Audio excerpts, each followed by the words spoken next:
Yeah, we'll just switch.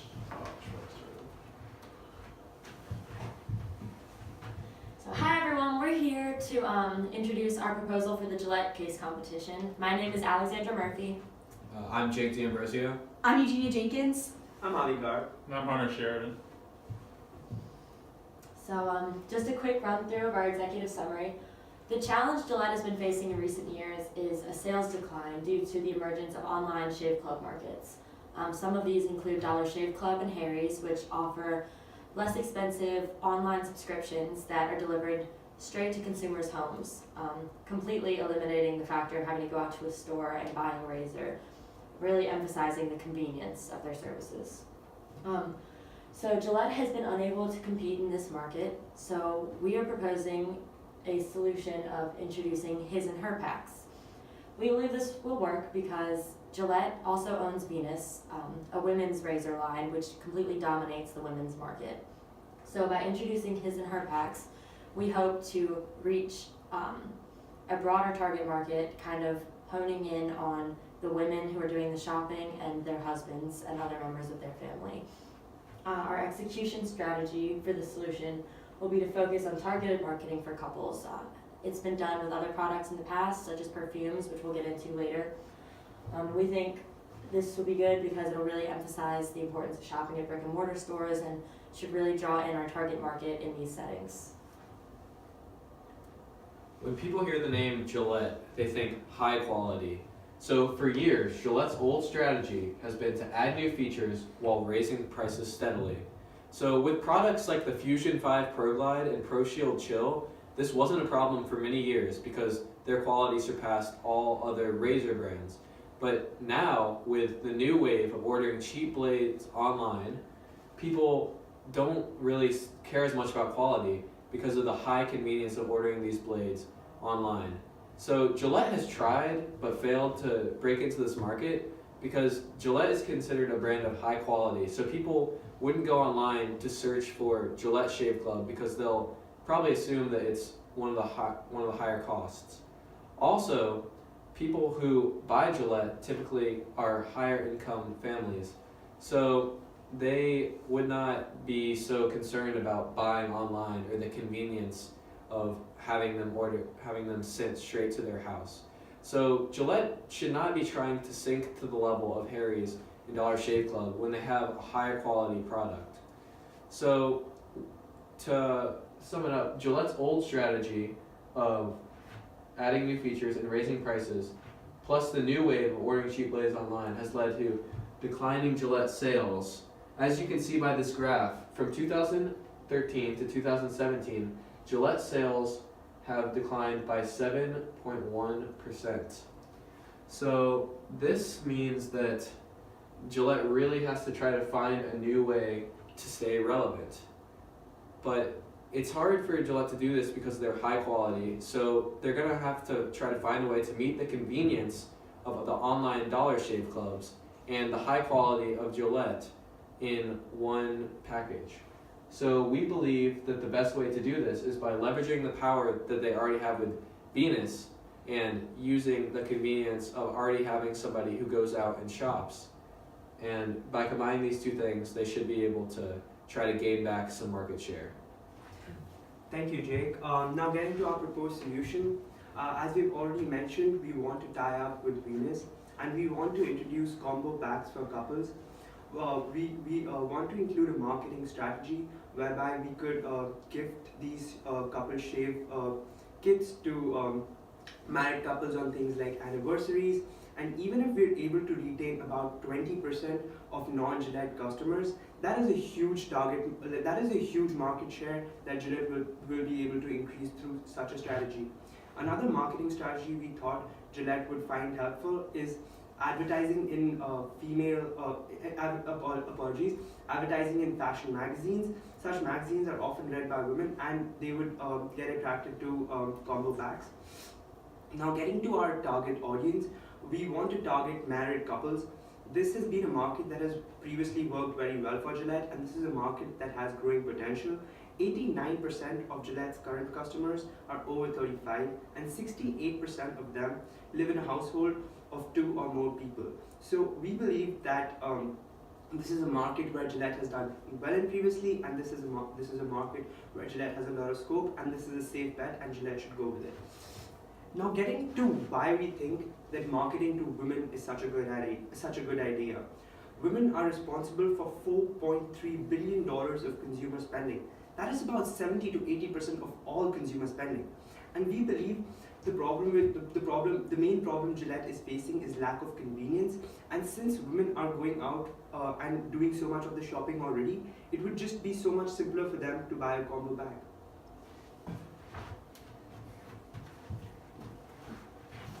So we've already seen similar his and her packaging approaches with items such as perfume.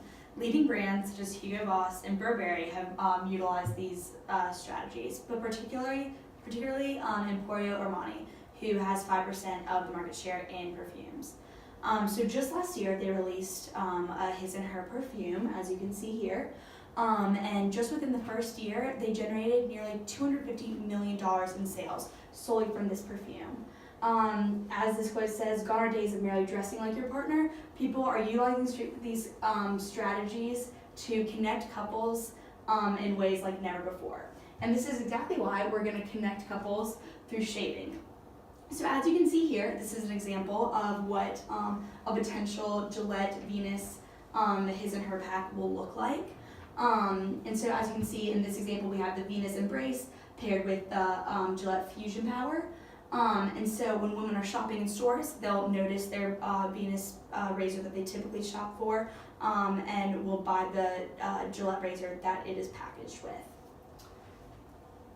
So as we have talked about a little bit, Venus dominates the women's market for razors. They have 47.5% of sales last year. As you can see in this graph, and that compares to only 20.2% of its competitor. So as you can see, Gillette Venus is very prominent in its market, and by utilizing this market share, Gillette can pair with Venus, tap into this woman market, and spread exposure to their product, therefore increasing sales. Sorry, just to jump in for a minute. So this is an example of what probably like a starter pack for his and hers could look like. And once the consumer went out and bought this, and the Gillette and the razor, the Gillette and the Venus razors were both in the home, Gillette would continue to generate business off of this because from this point on, the male has the Gillette razor and continues to buy Gillette cartridges, increasing revenue for Gillette long after the initial his and her product has been sold. So now just to look at some of the numbers to back up our proposal. So starting out, just looking at Gillette's market share, in 2010 it had about 70% market share. And over 6 years, we've seen this decline to 54% market share in the men's razor market. And the main reason for this is the introduction of, as we've mentioned previously, e-commerce markets and companies such as the Dollar Shave Club and Harry's.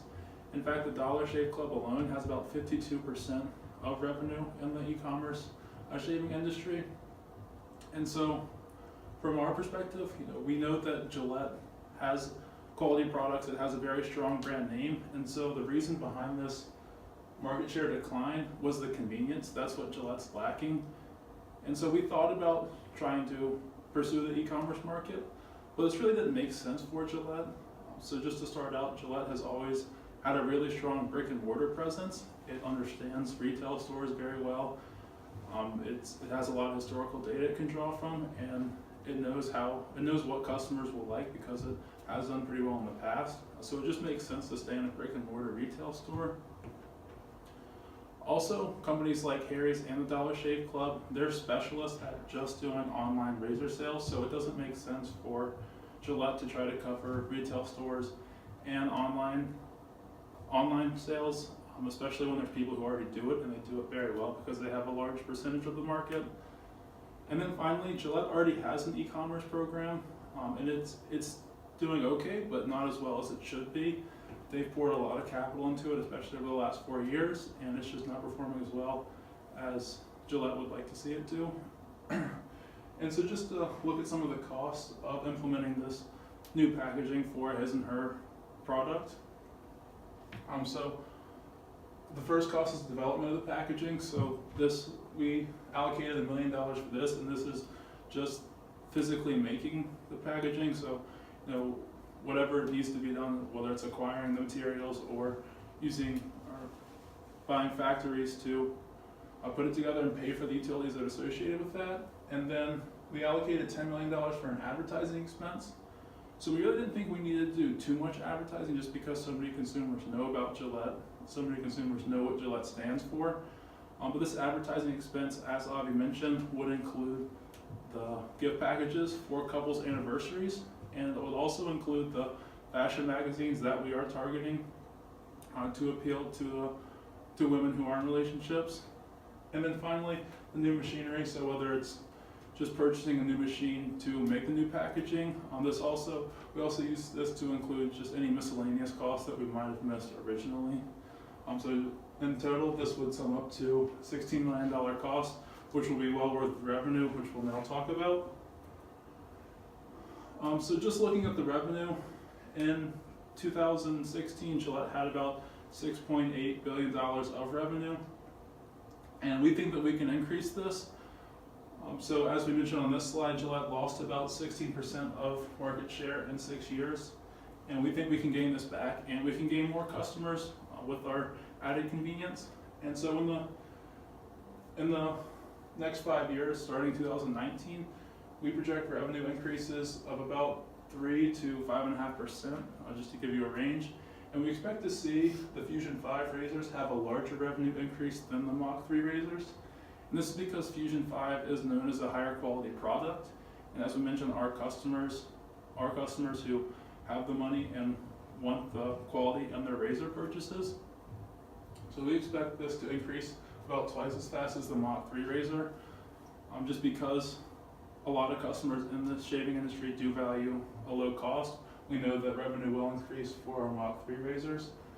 And so we expect this to be a great increase in revenue for Gillette, and it's shown by, again, as we mentioned, a range of about 3 to 5.5% of an increase in revenue for the next 5 years. It's really uncertain what will happen after that, just because of the changing industry, but that's as confident as we feel predicting out to.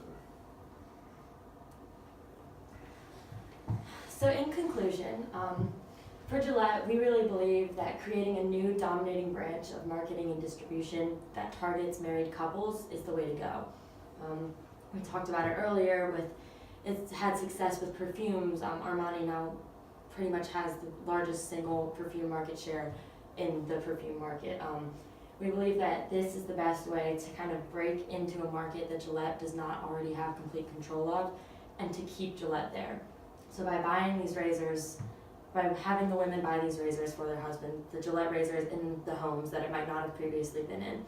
When you already have the razor there, it's much easier to go out, and it's a no-brainer to just pick up the cartridges at the store, rather than, I believe that's more convenient than getting on a shaving service and ordering a subscription to your house. You don't know what you might like, whereas here you've already seen what Gillette does, you know it works, you know it's the best, so you keep buying it.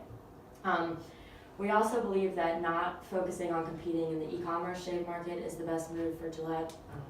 As Hunter mentioned, they have e-commerce presence. It's called Gillette On Demand, and it has not been performing as well as Gillette would have liked, and there's been ample capital put into the project. We don't foresee a way to kind of make that change in the near future. Maybe after the hype of Dollar Shave Club and Harry's goes down a little bit, but as of right now, that is not where Gillette's target and key consumer lies. So this innovative distribution of targeting couples aligns with Gillette's brand that focuses on innovation and creativity. So the Gillette founder said that as soon as they stop being able to make better razors, they're going to stop making razors. They've made the best razors, now they just need to find the best way to market them to the entire public.